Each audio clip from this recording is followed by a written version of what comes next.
Hello friends, my name is Akos. And I'm Bernard.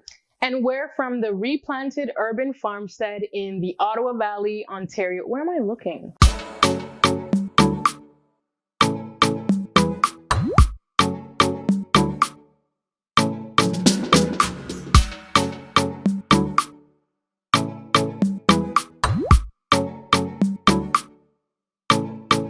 Hi friends, my name is Akos. And I'm Bernard.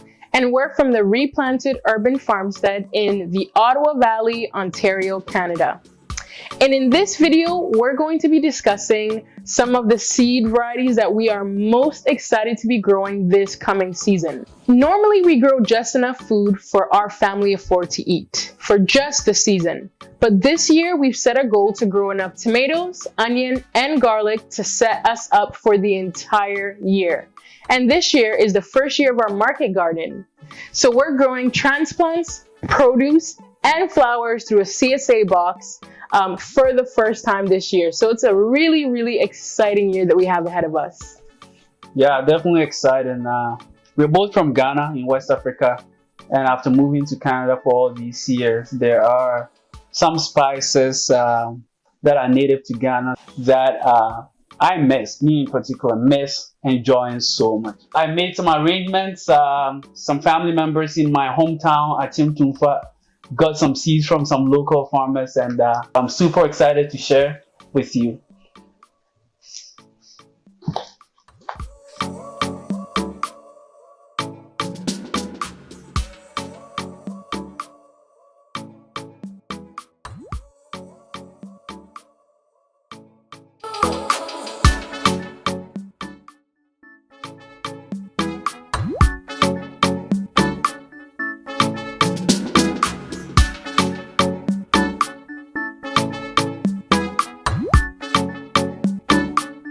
I'm super excited for these seeds. I can't wait to grow them. In here are garden egg seeds, eggplants over here. They are specific kind of eggplants. I can't wait to grow these okra also. I have all sort of recipes that I make, that I use okra to make. And in here are hot peppers. Being here in Canada, where we have a very short growing season in our zone 3B, 4B, I don't know if we're gonna have enough daylight to mature these or grow these to full maturity. But I'm hopeful and I'm looking forward to this experience. So other than the eggplant, which is it's a very specific variety to Ghana, what makes this okra different? Because one, we can get okra at the grocery store. Yes. And they also sell okra seeds in Canada and North America. So why were you so adamant to get okra from Ghana? Once you cook this versus the ones we get here from the grocery store, you're definitely going to notice the difference. This is super gluey. And when you make it into that okra stew with your banku or your kenke, man, yeah, you will definitely notice a difference. So we're actually growing quite a few other varieties, but most of those seeds we actually got either from Canadian companies or American companies. And the first one is the Silver Yamato watermelon. One great thing about this is that it is silver, so the flesh is white, and I just thought it would be so interesting because we do have a red flesh watermelon variety that we're growing. I just thought it'd be really interesting on the table to have a white variety. The second that I'm super excited to be growing, is keeping in the theme of white, is the cream sausage tomato. This is a really interesting one because we eat a lot of tomatoes. They are the base of pretty much all of our dishes. And I just thought, I wonder what color our lasagnas and pastas and stews would be with a white or yellow tomato. Have you guys tried white or yellow tomatoes? Are they significantly different in taste from the red varieties? I am expecting there to be a slight variation in taste, but I think once we cook it and we add all our regular seasonings, it actually might make for a pretty ugly brown sauce. And the third variety is the Alesia sweet pepper. So this, according to Baker Creek, is one of the sweetest peppers in the world. So of course, I had to give that a try.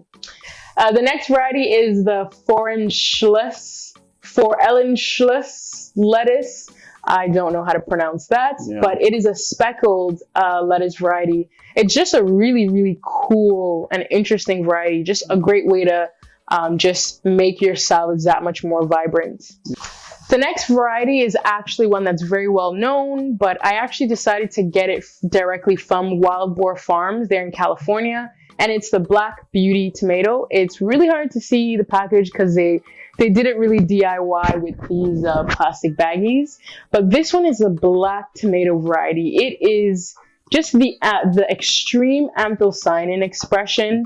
To me, just, I don't know, just looked like it would just taste so rich and complex and just so, like it would just have such a depth of flavor. So I'm really excited to grow that. So this is a variety of Black-Eyed Susan. It is multi-tonal. It has this like orange outline or orange inner outline with the yellow on the outside, and then this really large eye in the middle. It's just a really, really interesting spin on just what would be a very common and just basic flower like Black-Eyed Susans. I know there's all kinds of different varieties of basils here in Canada, but these ones, again, they are native to Africa. They are native to Ghana. Nunum is the main one, mostly used for soups. I will be using it for tea. I'm super excited for it, very medicinal. I'm also super excited for this one, Akoko Mesa. It was actually a shock to me when I saw it online to be able to purchase it. Akoko means chicken in my language. You can use it for seasoning and rubbing off on different recipes of chicken. It gives it a sweet flavor and it tastes so good when you use it. So that's what I'm super excited for, to be able to use it to prepare my different kinds of chicken recipes.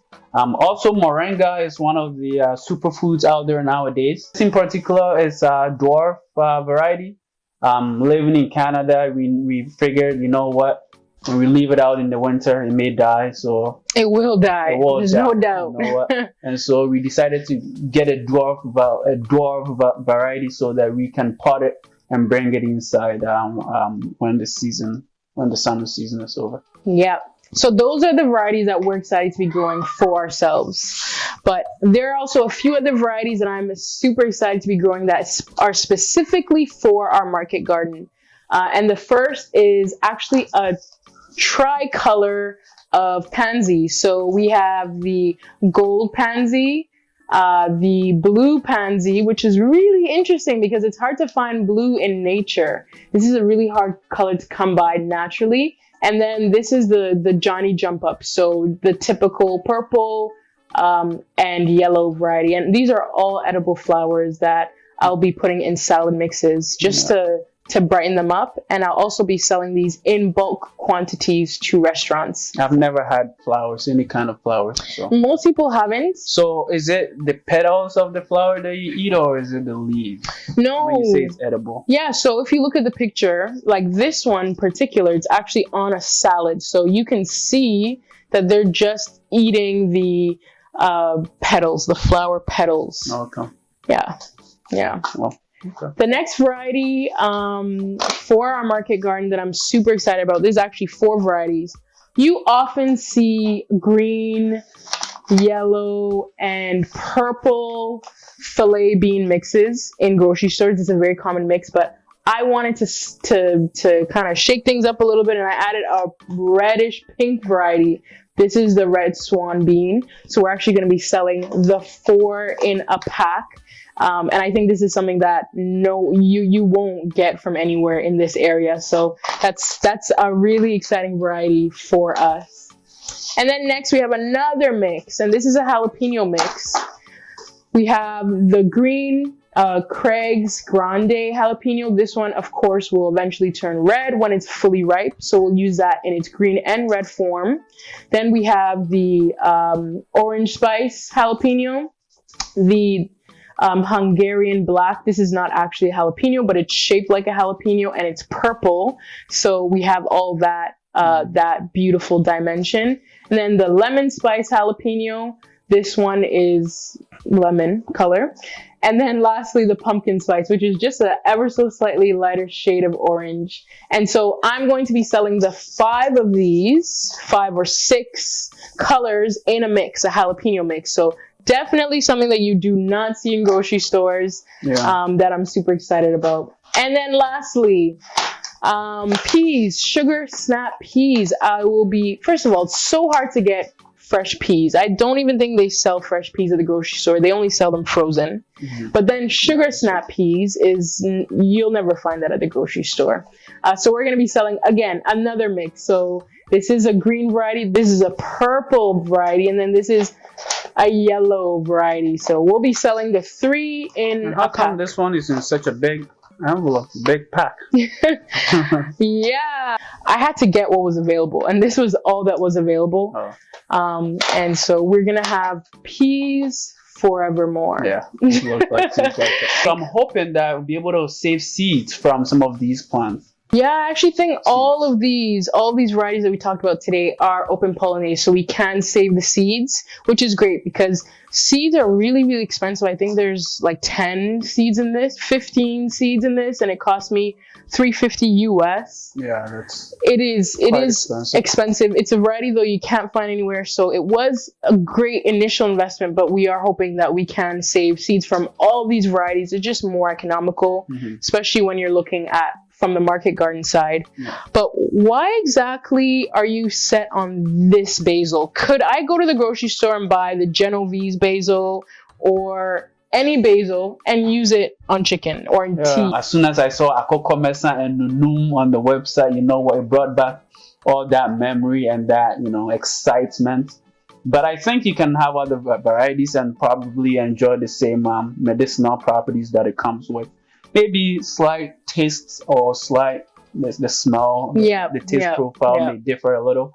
Because I know on the Baker Creek website they actually made pesto with these, and that's a typical use for basil. So have you guys ever purchased basil that isn't the typical Genovese or Genovese basil? And have you used it in tea? Have you used it for anything other than pesto? Let us know in the comments below. But for the Akos, I'm just excited to make Akoko chicken soup and just drop a few leaves in there, and oh man, I can't wait for that day to come.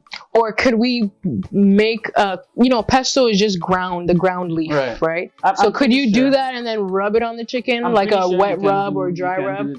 So if you guys are wondering, if you have the seeds, even if you have other basil varieties, try it. Yeah, I mean it's edible, so regardless of how you consume it, you're not gonna die for sure, but it's just a matter of taste and how you combine the flavors. I'm really interested to know if anyone has cooked basil in this way. And have you grown any of these varieties before? Have you had any of these have you had violas in a salad? Have you had the 4 Ellen Schluss lettuce? How did everything taste if you have grown any of these? Let us know in the comments below. I mean, considering the space we have in our yard, I'm very curious to see how we're going to fit all of these. We'll make it work. And we are going to invite you guys to follow us on that journey this entire season. Subscribe below if you like this video, hit the like button, and of course comment below. Let us know what you think about what we're growing, if you've grown it before, and we will see you later on in the season, guys. Bye now.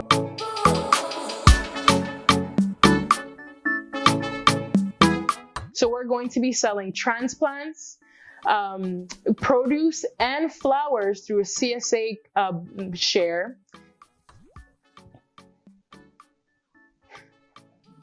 Where do I even start from?